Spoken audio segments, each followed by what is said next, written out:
My name's Dave DeBow, founder of MoneyPartnerFormula.com, and this show is built for everyday real estate investors who are actively doing deals and looking to scale using other people's money. So if you're an active real estate investor and you want to get featured on this show to talk about your own real estate and capital raising experiences, then just go to daveinterviewsyou.com. Now let's get rolling with this episode, and remember to subscribe for daily interview content.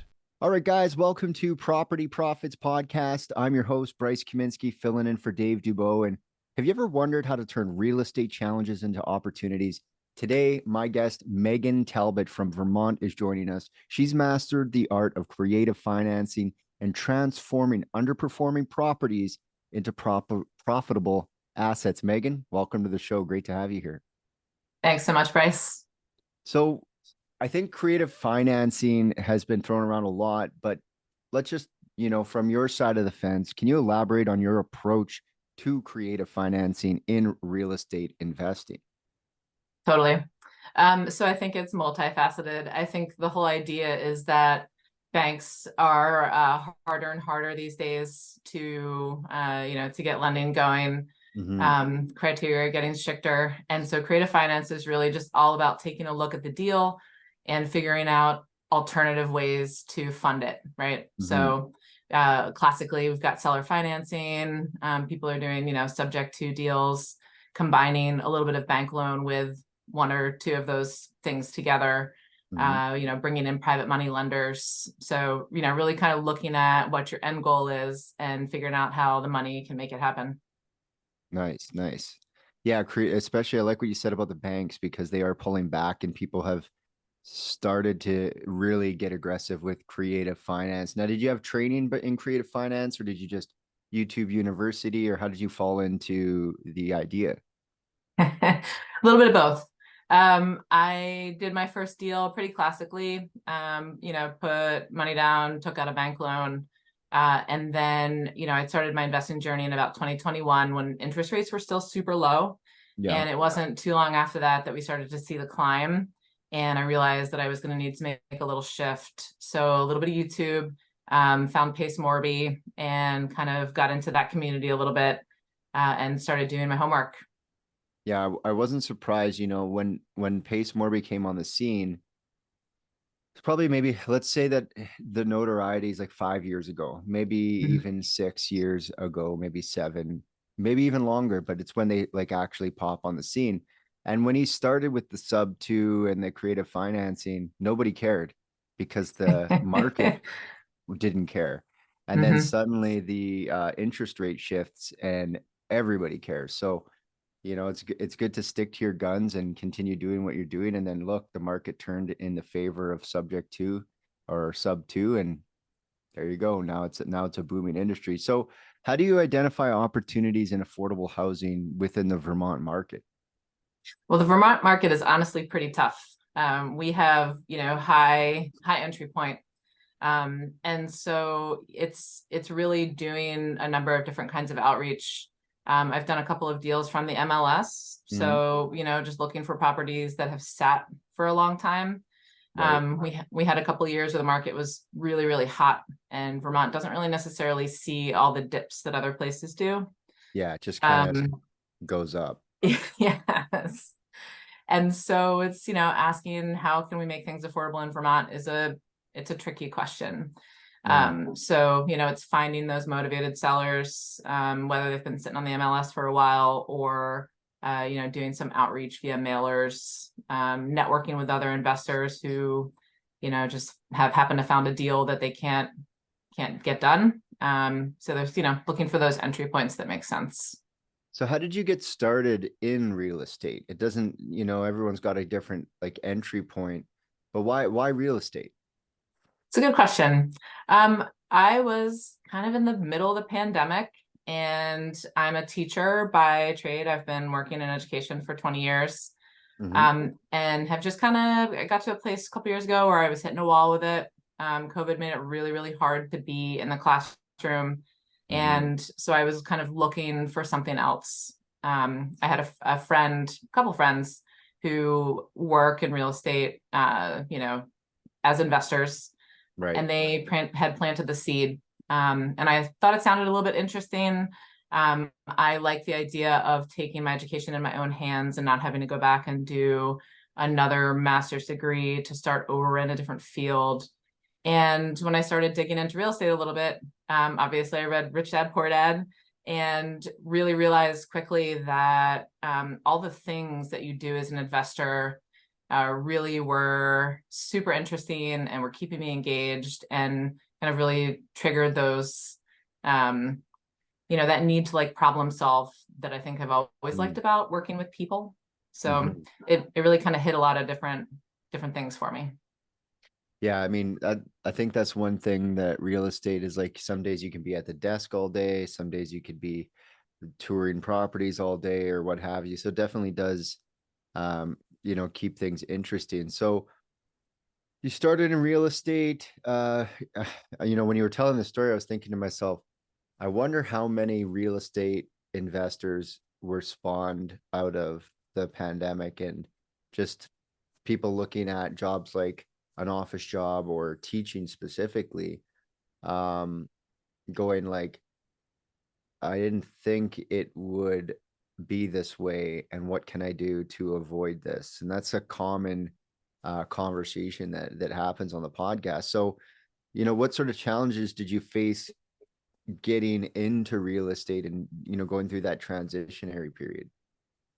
Yeah, I mean, I think there's a lot of education that goes into it. So, finding the time to sit down and make sure that I was really learning my stuff. And then just really having the capacity to just dive in and take a risk.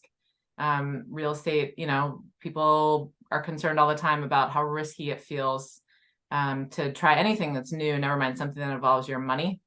And I think just finding that entry point for me and then deciding to just send it was, probably the biggest challenge. But once you make that first leap and you see a little bit of success and kind of see the potential, it becomes pretty addicting. Yeah.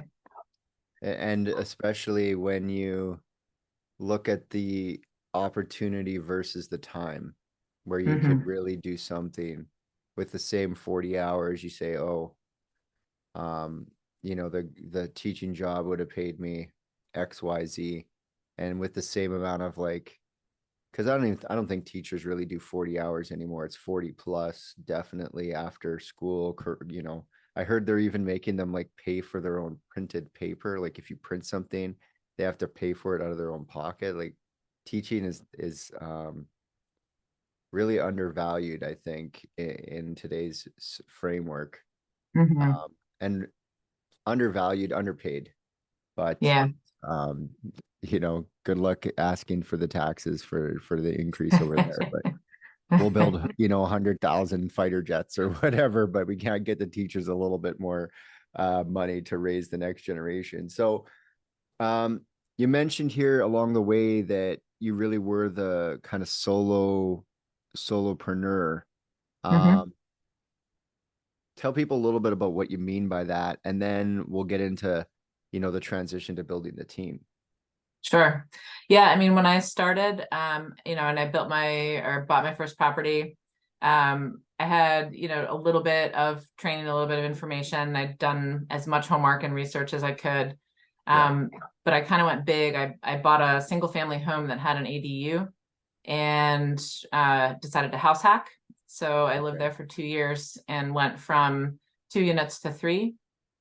And, it was all me basically at that point in time, trying to kind of figure it out, making mistakes, cleaning up, the small messes as I went along. I had done a full gut and renovation of a house that was, the ugliest house in the neighborhood kind of renovation. So it was a lot. It wasn't like I bought a turnkey property to begin and started cash flowing. But that ended up being a really great, way to learn lots of different avenues within the business. And then when it was time to make my second purchase, it felt a lot easier. Everything was kind of streamlined. So my next 2 purchases, again, kind of did solo. Started attending real estate meetups locally. There aren't that many of us in Vermont. We're kind of a small state. But started kind of meeting people and pretty quickly realized that there were, several people within our real estate investor group who had a similar vision as mine. And so, we would spend time on the phone talking about each other's deals, helping each other problem solve. And, one day just kind of said, we're kind of doing this together. Why don't we actually do this together? So we decided to kind of formally build our team out last year. Nice, nice. Yeah. So what sort of advice do you have for real estate investors looking to scale their business by building a team? I think that everything starts with relationships, right? It's like a lot of things in life. So I think what you're doing matters as much as how you're doing it and why you're doing it. And so if you're starting to make connections with people, really vetting those people, and making sure that your vision is aligned and that you have the same morals and beliefs and are looking to build the same empire. Because I think that if you don't have that as a foundation, then you probably get into some trouble at some point down the line. So just kind of taking the time to get to know people, building those relationships, and you just never really know where it's going to lead. So as far as like delegating responsibilities and, getting that sort of efficiency and productivity, how do you see that impacting the way that you're managing your projects? Yeah, I think we're still in the beginning phases of that. It's tricky. I think that you come in with some overlapping and some quite different skill sets as your team members.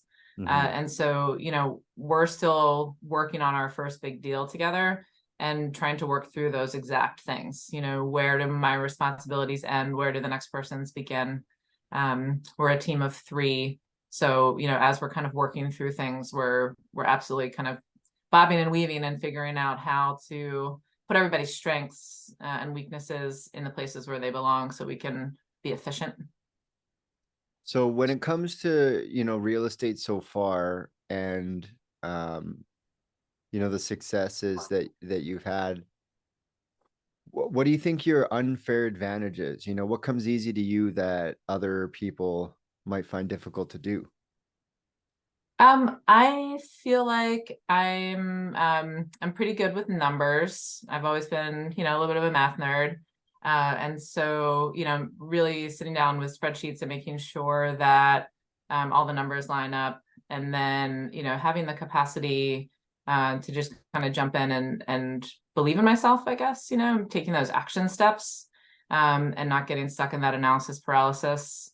So seeing a deal, believing that, I've got the skill set to make it happen, and then making it happen, essentially. Yeah. So the like get it doneness of your character. So, with Vermont particularly, are there any like regulatory environments that you have to navigate or any unique challenges specific to the Vermont real estate market? Yeah, we've got several. Vermont is a renter-friendly state, so there's a lot of tenant laws in place to help protect tenants, which is great. I feel like tenants need to have rights and be protected through the process. It's just, it's an extra little bit of concern that we have to kind of navigate as we go. Short-term rentals are also being clamped down upon, like they are in many places. I run 2 short-term rentals on 2 different properties, and Vermont is known for its tourism. We get visitors every year for skiing and mountain biking and the leaf peeping that happens. So we are trying to work with our, local select boards to navigate that. But people who don't really have good information about really the pros and cons and what needs to happen around regulation are the ones making decisions. So it's kind of a constant uphill battle with that as well.